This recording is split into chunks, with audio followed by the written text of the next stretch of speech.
O que que acontece? Esse reticulócito, quando ele entra na corrente sanguínea, ele apresenta uma série de estruturas que não são mais funcionais para ele e muito menos para as futuras hemácias.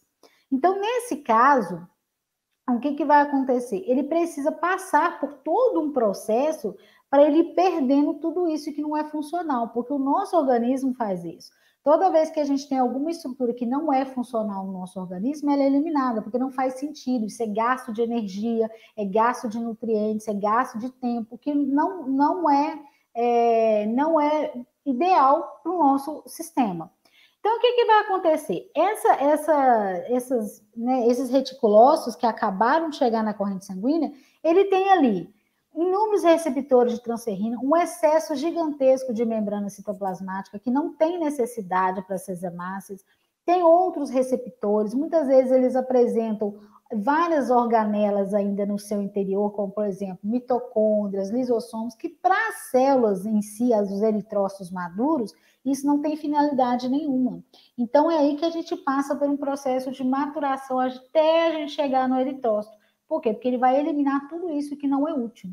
Né? E além de tudo isso, a gente tem no conteúdo citoplasmático também desses reticulócitos uma quantidade residual de DNA, porque ainda, apesar do núcleo ter sido expelido, ainda a gente tem uma quantidade de RNA que ficou ali, RNA que está nas mitocôndrias, um RNA residual do núcleo, e a gente tem também o que? Mitocôndrias, várias mitocôndrias com vários depósitos, às vezes, de ferro nas suas estruturas, e RNA.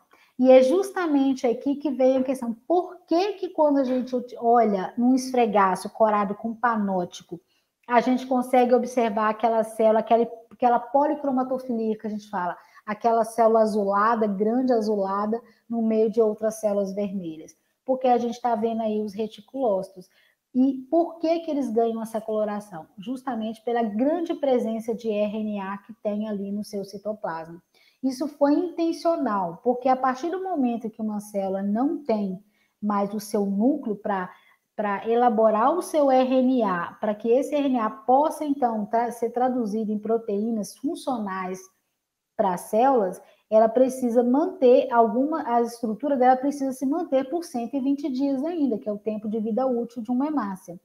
E para isso, ela precisa de proteínas, elas precisam de enzimas, precisam de certas estruturas, que quem serão os responsáveis por fazerem isso? O RNA.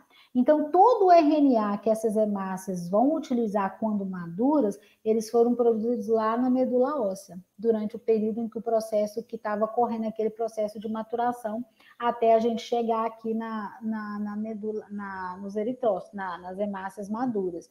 Então, todo esse RNA que vai ser necessário para manter essa célula ainda viável, ele está compactado ali no citoplasma dessas células.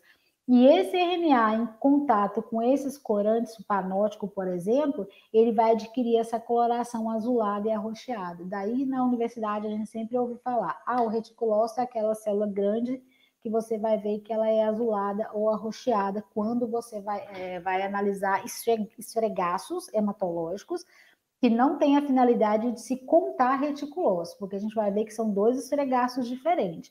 A gente tem um esfregaço próprio para contagem hematológica, para observar a série branca, a série vermelha, que é aquele que normalmente a gente utiliza aí, ou Ginsan ou panótico, e nós temos um esfregaço próprio, de um modo de preparo diferenciado para a gente fazer a contagem do reticulócito, que é o que a gente vai ver mais na frente.